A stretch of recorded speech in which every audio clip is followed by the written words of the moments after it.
On this episode of AV Week, IBM is bringing back some of their remote workers. We talk about the importance of ADA compliance and building an infrastructure for the future. All that and more next on AV Week. The network for the AV industry. What are you listening to? This is AV. This is AVNation. This is AVNation. This is AV Week, episode 302, recorded Friday, June 9th, 2017. Scaring them into compliance. Support for AVNation is brought to you by Extron and by Middle Atlantic, what great systems are built on. This is AV Week, your weekly wrap-up of audio-visual news and information. My name is Tim Albright. I am your host.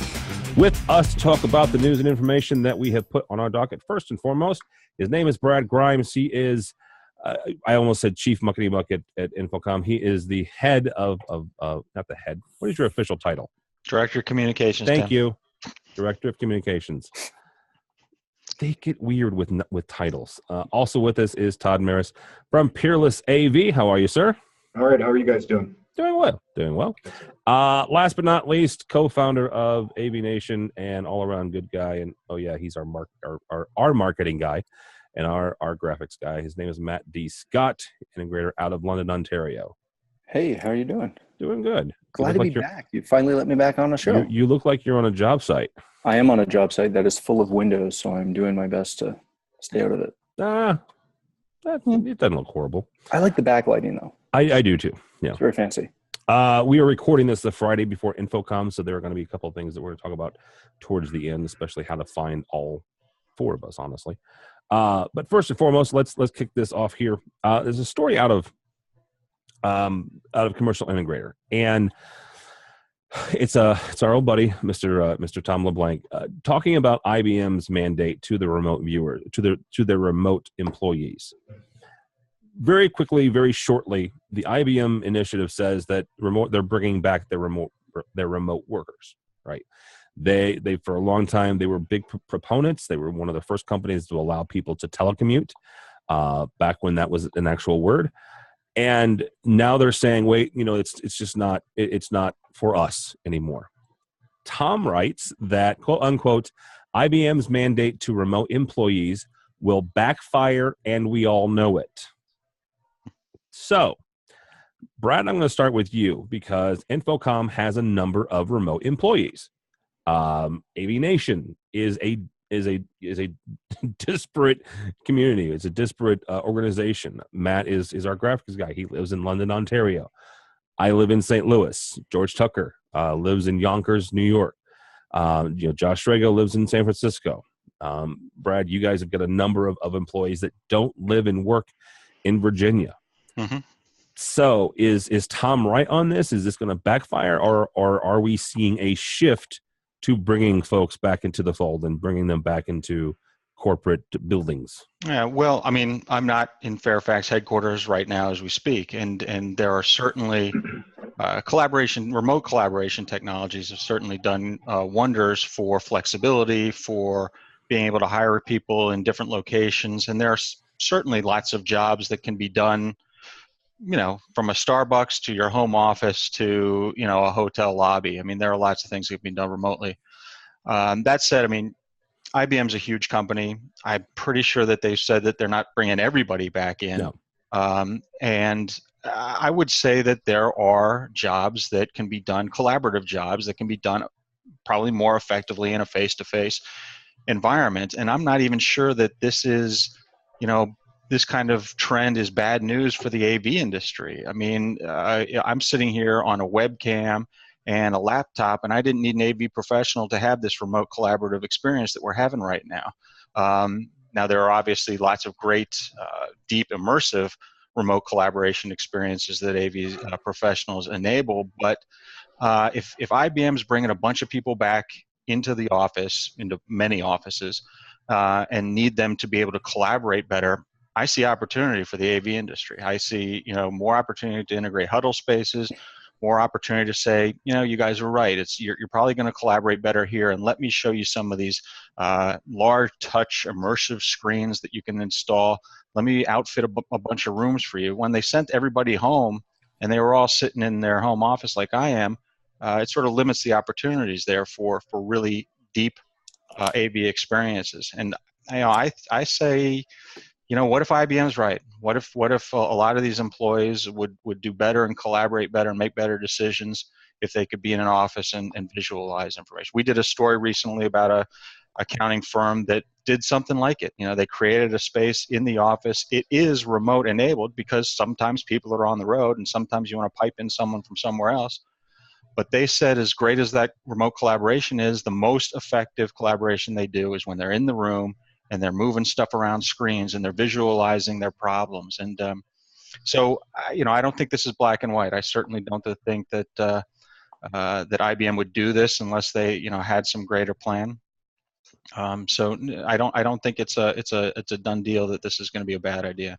All right, Matt, I'm not going to ask you about your employees because integration has always been weird, right? Especially having the actual techs.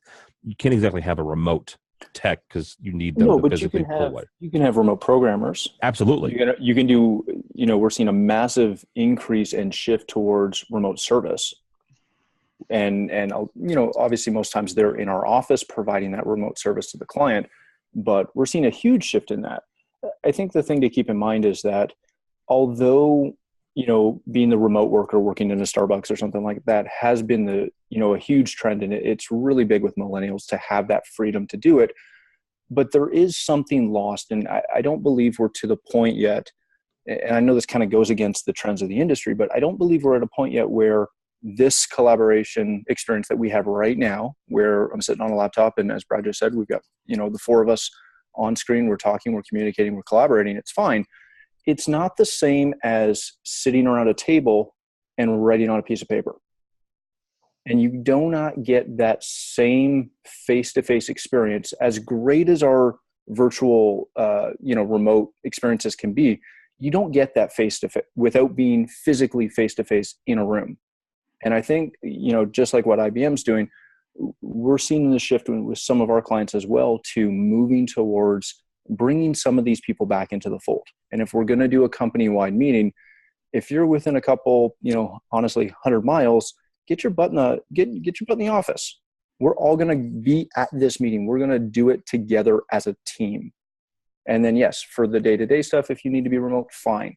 But I don't think it's going to fail on them as bad as our good buddy Tom seems to think it is. All right.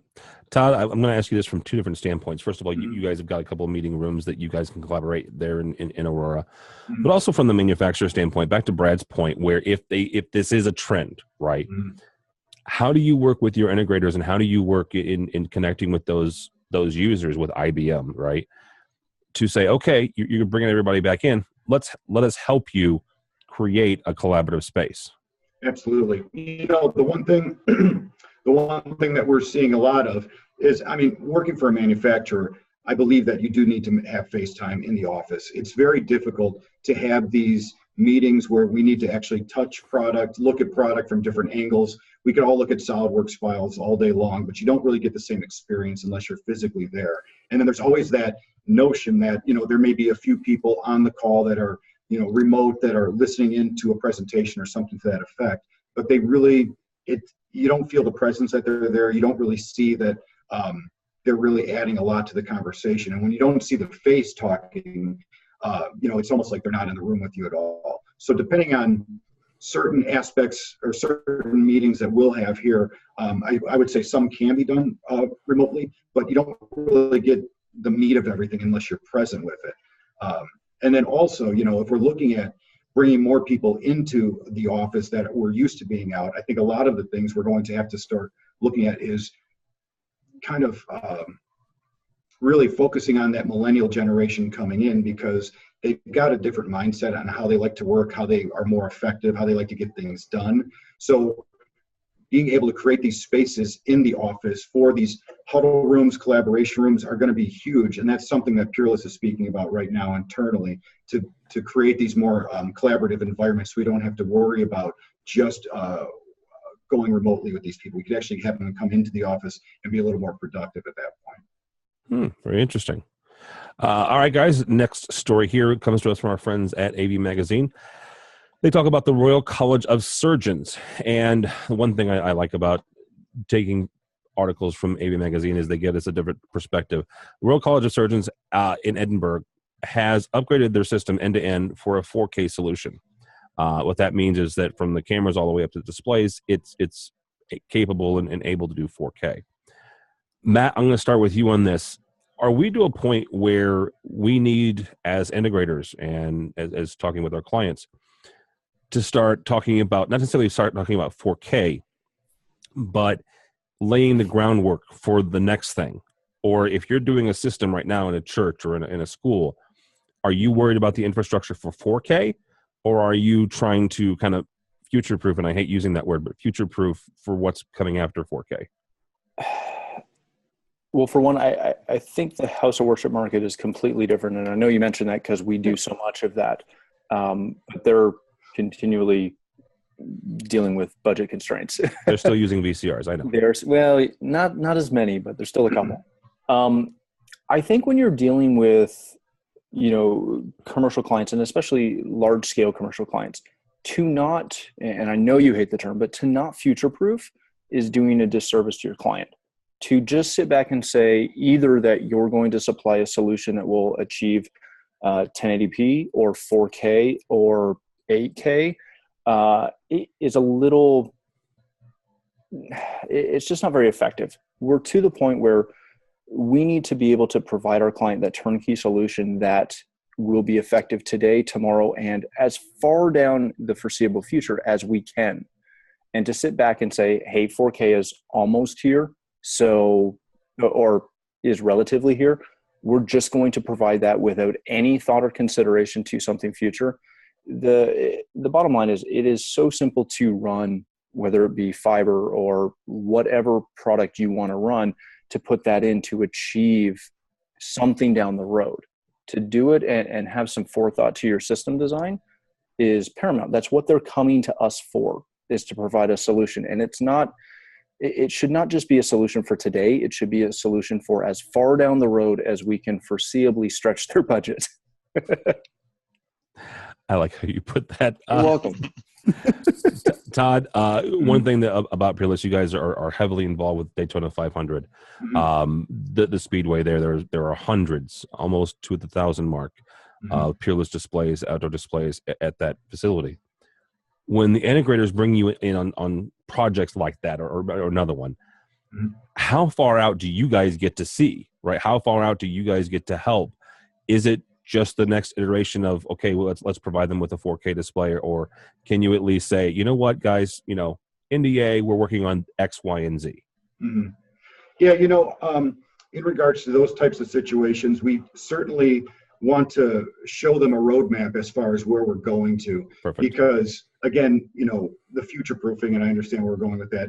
In a previous life, I was an installer. I was in the field for many years, and I remember running components and future proofing with Cat 6 at the time, throwing 4 extra lines in with every TV run we did, just in case something coming down the pipe. God love you for doing that, by the way. And lo and behold, you had all these balun extenders, all these things that worked passively, then they were active, and you saw the progression of things and how it changed so rapidly as well. So even at this stage in the game, I think it's always best to show what's coming for them to prepare for that. Now, using Daytona as an example, they're not really running any huge infrastructure incorporating all the displays aside from network lines, and everything's basically going to have something local to it at those displays themselves. So, they leave themselves open to a little bit at that point. If you've only run Cat 5, which is what I've seen down there, I think it's a bit limiting, but then again, they're not trying to distribute mass amounts of high definition or 4K video at this point. A lot of it's signage. So I think they did the right job, but we definitely wanted to at least show them where we were going with new products, so they knew that, for possible projects coming up, they knew what to prepare for, and if they needed to do something different at that point. All right, Mr. Grimes, I'm going to pick on two sides of your brain, sir. If those that don't know, Mr. Grimes was the former editor of Pro AV magazine. He's been in the industry for a couple of years. So both sides of this, Mm-hmm. you've watched this industry progress over the last 10, 15 years or so. Mm-hmm. If you were talking with an integrator or even an end user next week, right, Okay. at the show, and they're saying, okay, Brad, what I've got this pile of money, and to Matt's point, trying to stretch it as far as possible. What should I do? What should I do? Well, I mean, first of all, I agree with Matt. I think you do a customer a disservice if you agree to install something that has a 3-month shelf life and they're going to outgrow it right away. I think the important thing here is, again, and it's something that InfoComm, that side of my brain, has been talking a lot about lately, is that you don't want to sell them a 4K solution. Just throw 4K aside and ask them what they want to accomplish. And what you want to do is design a solution that gets them what they need. Gets them. They say we have these kind of video requirements. We want to put 16 people on a screen so that we can collaborate. And you're like, okay, this is starting to sound like you need a high resolution. It's starting to sound like you need a 4K resolution, but you really don't need to get into the technology right away. And like Todd says, but you do need to show them what's available. I mean, you do need to say, these are your options, and let me explain to you, with this pile of money, what we can do with it. I do think you need to try to, future-proof as well as you can, because I think that adds value to the solution. But to me, the most important thing is to try to, and this is what this industry is great at, is to try to really understand what the client is after. Even if a client comes to you and says, I want 4K video, I want 4K this, you gotta say, let's step back a second. Let's look at what you're really trying to accomplish. Let me understand what kind of video you're passing over, what kind of infrastructure, what you want to do with it, and then work your way to the solution, whether it's 4K or something else. And obviously with a mind towards, and be honest with them.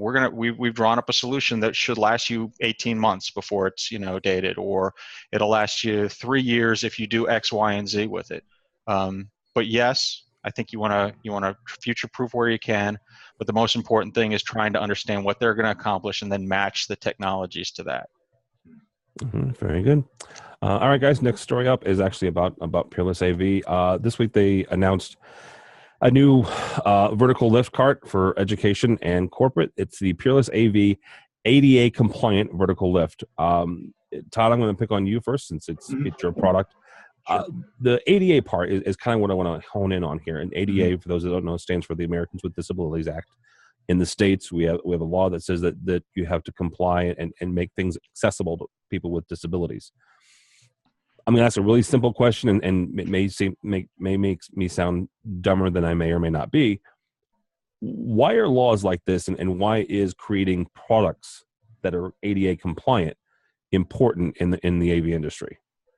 Because you don't want to exclude anyone from that technology experience. That's the biggest thing. You want to make it safe. You want to make it able to be manipulated by anyone at any given point in time, whether it's a reach that they have to give to the product themselves, or whether it's something that has to be situated in a state to where they can maneuver around it safely without bumping into it and possibly getting hurt, something like that. So it's really all about inclusion and making sure that these technologies are available to each and every person, essentially.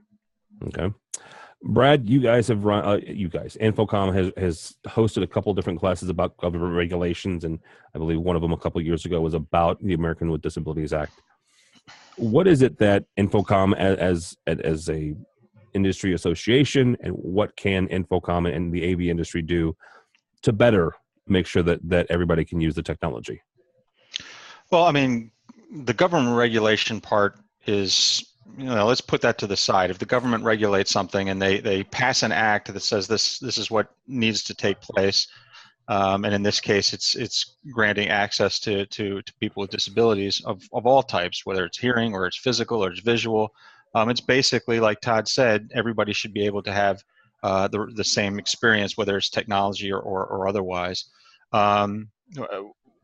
What we want the AV industry to understand, and I believe the AV industry understands this better than most, is that it exists and that there are requirements, and that when you put in a video collaboration system, to go back to things that we've been talking about, that in certain circumstances, people with disabilities need to be able to use it too, need to be able to collaborate no matter where they are. And it's been my experience, because before I was in the AV industry, I was very much involved in the IT industry, where they didn't talk about it a lot. It wasn't always a topic of conversation. But AV professionals, having a full understanding of it, know when you put in, certain systems that they need to be accessible at this height, perhaps if someone's in a wheelchair, or you need listening assist systems for certain applications. They understand this. This is something that this industry can be expert in, and understanding what those requirements are, and then showing your value add to a customer in order to comply is really important. All right, Matt, from an installer standpoint, and this, I mean, not for nothing, but Matt's in Canada, so he has a couple different laws and a couple different acts. They do have a Canadian with Disabilities Act. Yep. Walk me through both assessing the situation, right? Assessing the space. I'm a former tech manager. I worked for a college. Every space we had was an ADA space, right? Every single one. But you have residential, but you also have commercial, and we mentioned it before. You have house of worship. Walk me through assessing a space and say, okay, this has to comply, and how you talk that through with your client. Well, and it varies depending on the space and what work is being accomplished, as far as whether you have to conform with current standards or existing, at least for us up here. And it's something where really you end up walking through your project with your client. And if it's a new build or a full construction versus a retrofit, you obviously have to bring it up to code. And I think the hard thing that so many integrators fall to, and I'll pick on house of worship for a minute. They're notorious for coming in and doing the law says you must have this, assisted living system. And you end up scaring your clients, and you don't want to deal with scaring them into compliance. You want to help them realize the benefit of complying with either the ADA or the CCD. And it's really just a matter of walking through all those spaces and knowing what applies. And the hard thing is that it's a big, both ADA and CDA. They're both very large pieces of legislation. But we obviously know the majority of what we're dealing with, so we can go through that and express to the client all the different areas that they should be in compliance with. And I say should because they don't always follow that. No, and let's be honest here. It is the onus on complying is on the building owner. Currently, at least in the States, and at least in Illinois, the onus is on the building owner. Again, back tech manager, I was part of the ownership group. I was a stakeholder, and so we had to, we were heavily involved in that. So, I think the biggest thing, and Todd made this great point, is you want to make it accessible to everyone. And whether it's strictly the technology of, in the story we're talking about, a touch display or something for somebody in a wheelchair or someone with limited mobility, down to being able to hear what's going on in a presentation space. You want to make the experience the best you possibly can for everyone involved. And again, when you're dealing with your client on that, it's expressing that. And that's really, at least in our case, that's the goal that we express, is we want them to understand it's not so much that we're trying to keep you out of legal trouble or anything like that. It's that we want everyone who walks in your front door to have the same experience to the best of our ability. Yep. Yeah, absolutely. All right, guys, on that note, that's a really good note to stop. Yay. Yay. Thank you guys so much. I appreciate you all. I will see all three of you at Orlando next week. Mr. Grimes, how do people find you and or InfoComm, either online or in Orlando, sir? Well, I tweet at bgrimesdc. InfoComm is infocom.org. The show is infocommshow.org. You can find us at the show at InfoComm in Orlando. There's going to be a big InfoComm booth in sort of the lobby on the first level outside near some of the main doors. Anyway, we've got a great show coming next week, and we're looking forward to seeing everybody there. Yeah, absolutely. Appreciate it. Mr. Todd, thank you, sir. Appreciate it. Absolutely. How do people find? Go ahead. Yeah, absolutely. So I just want to say, for anything dealing with Peerless AV, www.peerless-av.com, and then also make sure to visit us at booth 901. You could participate in the Pit Stop Challenge, which we're running a game essentially to win some tickets for Daytona for next season. Do you actually have to do a pit stop? Is that you change tires and? Exactly. Yeah. Ooh. I'm not kidding. Do you seriously have to change tires? That's awesome. We've got a couple tires in the booth, and I believe an air gun, and it's going to zip off the lugs, put them back on, and see how quickly you can do it.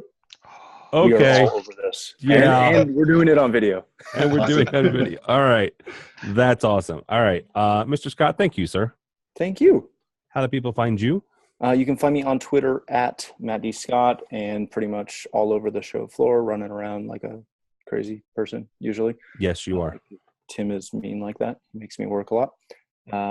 So that's where I'll be. I'll point out that Matt and George Tucker and everybody, I'm not even going to sit here and list all the folks that help us out during InfoComm. So lots of folks will be running around the show floor. We'll be both at Peerless AV and InfoComm's booth and all over. We're everywhere next week. Couple different things. First of all, you can go by the website, AVNation.tv. We already have an InfoComm section up. There's press releases there. There's also a couple interviews. That's where we're going to put all of the booth tours of, Matt trying to change tires at Peerless AV's site. Not trying, but Matt trying to change tires at Peerless AV's booth.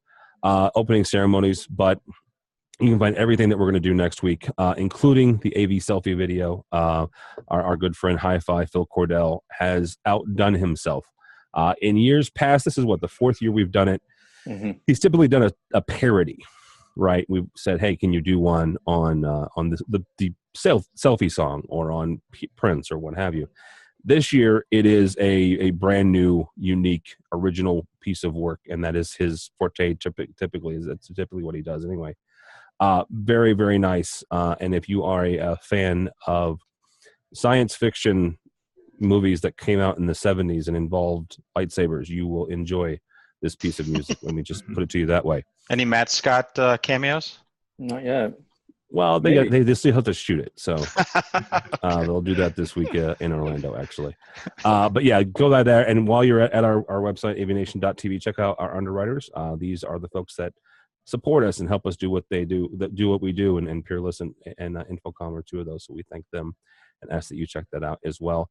Last thing, real quick, we've got a brand new program that we're doing, and I kind of want you guys to check it out if you would, please. It's called the Daily Download, and the idea here is we have so many different programs that are the breadth of AV programming and marketing, and Matt does one on residential, and we're doing like little snippets, little 5-6 minute snippets of those programs, taking one topic out of those programs and giving it to you on a daily basis. So if you could check that out, I would really, really appreciate it. All that and everything else, all that is on avnation.tv, avnation.tv. We will see you in Orlando. Thanks so much for listening. Thank you so much for watching. This has been AV Week.